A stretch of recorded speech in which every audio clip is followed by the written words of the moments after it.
Good day to everyone. The topic that we will be reporting for today is about the Education Act of 1982. The Education Act of 1982, also known as Batasang Pambansa bilang 232 in the Philippines. It is a significant legislation that establishes the legal foundations of inclusive and special needs education in the country. So it is signed into law by then President Ferdinand Marcos Sr. on September 11, 1982. It aims to provide equal access to quality education for all learners, regardless of their abilities or disabilities, while the specific provisions related to inclusive and special needs education. Under the Education Act of 1982, the following provisions are relevant to inclusive and special needs education. So, Section 1. This act shall be known as the Education Act of 1982. This section declares that it is the policy of the state to provide quality education to all Filipinos, regardless of their sex, age, creed, socioeconomic status, physical and mental conditions, racial or ethnic origin, political or other affiliation. This policy encompasses individuals with diverse learning needs, including learners with special needs. Let's now proceed to Section 2, coverage. This act shall apply to and govern both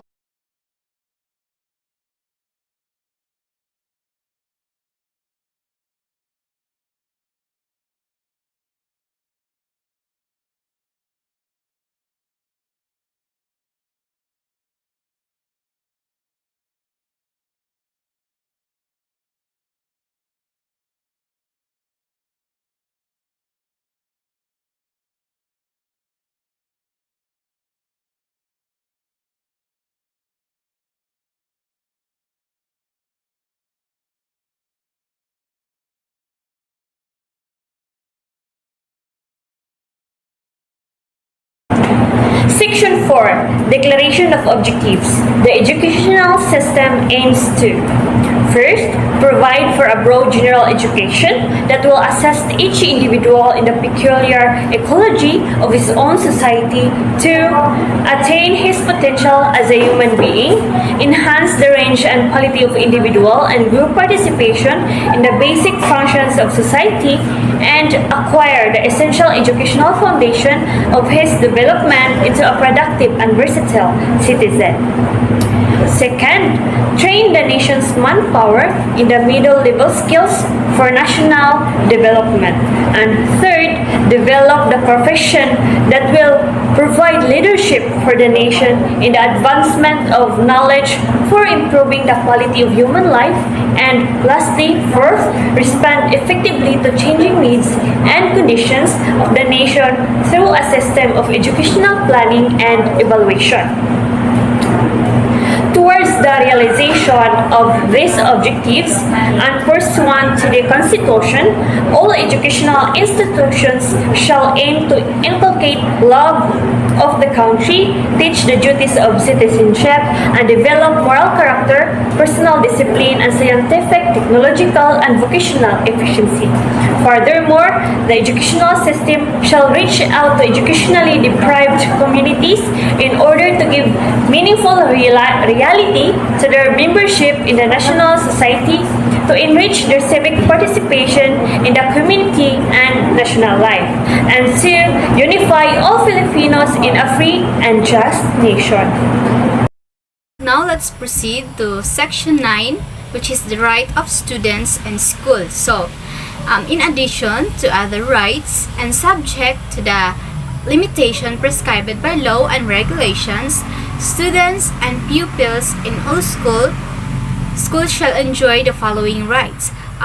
First is the right to receive primarily through competent instruction relevant quality education in line with national goals and conducive to their full development as a person with human dignity. So, this right recognizes the importance of education as a fundamental tool for individual empowerment and social progress, and emphasizes the need for education that is aligned with national goals and values. So, the right next is the right to freely choose their field of study subject to existing curricula and to continue their course therein up to graduation, except in cases of academic deficiency or violation of disciplinary regulations. So, this is the right of every student to choose their desired field of study and pursue it up to graduation, as long as they meet the academic and disciplinary requirements set by their school. So, this right recognizes the importance of academic freedom and individual choice in shaping one's educational path, while also acknowledging the need for academic standards and rules to ensure the quality and integrity of education. Next is the right to school guidance and counseling services for decisions and selecting the alternative in field of work suited to his potential. So, this rights means that every student to receive guidance and counseling services from their school to help them make informed decisions about their career path. So, this right recognizes the importance of providing students with necessary support and resources to explore their interests and skills and make informed decisions about their future.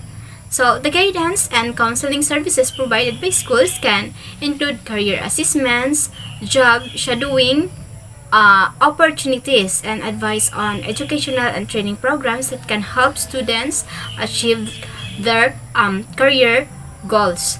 Next is the right to access to his own school records, the confidentiality of which the schools must maintain and preserve. So, the right to the issuance of official certificates, diplomas, transcript of records, grades, transfer credentials, and other similar documents within 30 days from request. So, this right means that individuals have the entitlement to receive these documents with a specific time frame.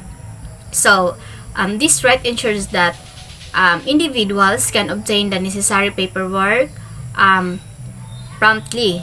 So, next right is the right to publish a student newspaper and similar publication, as well as the right to invite resource person during assemblies, symposia, and other activities or of similar nature. Next right is the right to free expression of opinions and suggestions, and to effective channels of communication with appropriate academic channels and administrative bodies of the school or institution. Next right is the right to form, establish, join, and participate in organizations and societies recognized by the school to foster their intellectual, cultural, spiritual, and physical growth and development, or to form, establish, join, and maintain organizations and societies for purposes not contrary to law. So, these rights refers to freedom bestowed upon individuals to engage in various groups and associations within the educational setting. So, these rights allow students to actively participate in clubs, organizations, and societies that promote their intellectual, cultural, spiritual, and physical growth and development. So, it also grants them the liberty to create and maintain their own organizations or group as long as these activities comply with legal regulations. Ultimately, this right fosters a diverse and inclusive environment that supports the personal and social development of students. So, next right is the right to be free from involuntary contribution except those approved by their own organizations or societies. So, this phrase signifies that individuals have the liberty to determine whether or not they want to contribute financially to specific groups or organizations. So this right ensures that individuals cannot be compelled to make financial contributions against their will, except when they have willingly given their approval to contribute to their own organizations or societies. So, and also it protects individuals from being pressured or coerced into making involuntary financial contribution. So, contributions, and also allowing them to exercise their autonomy and make decisions about their own financial commitments. The Act recognizes the significant role of non-formal education, particularly in programs designed for learners with special needs. It acknowledges that not all individuals can thrive within the national education system and therefore highlights the importance of alternative learning systems. So, these alternative programs aim to provide educational opportunities to individuals who may not have different learning styles or needs, ensuring inclusivity and equal access to education for everyone. So, that's all for Section 9.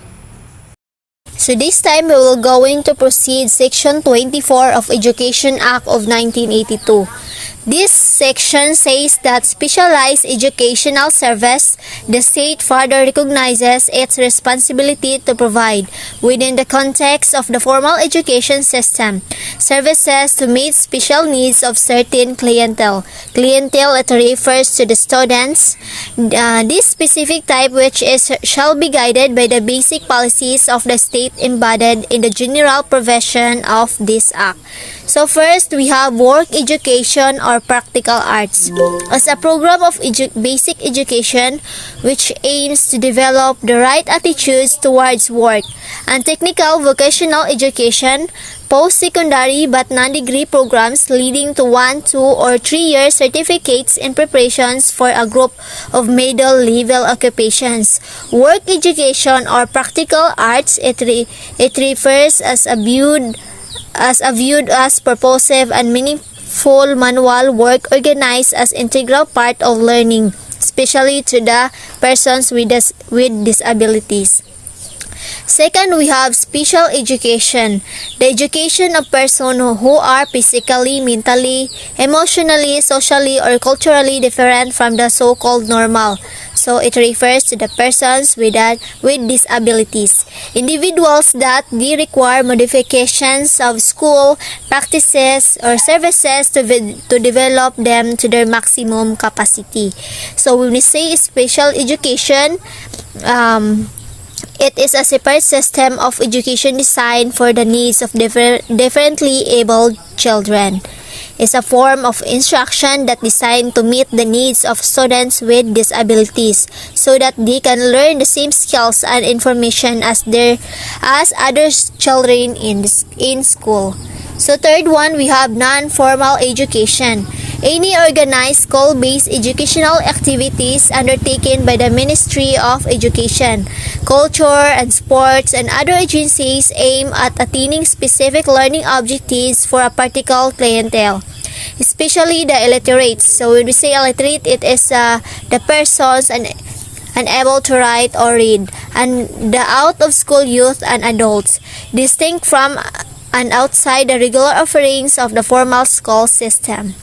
So, non-formal education refers to planned, structured programs and processes of personal and social education for young people designed to improve a range of skills and competencies outside the formal education curriculum. So, Section 24 of the Education Act of 1982 state that the Local education authorities must identify and make appropriate provisions for children with special educational needs in their area. This includes assessment, additional supports, and involvement of parents or guardians. One situations involving Section 24 of the Education Act of 1982 could be the case of a student with a disability who requires additional support and accommodation in order to access their education on an equal basis with their peers. So in this scenario, let's say the student has a visual impairment and needs assistive technology such as a screen reader to read textbooks or use a computer.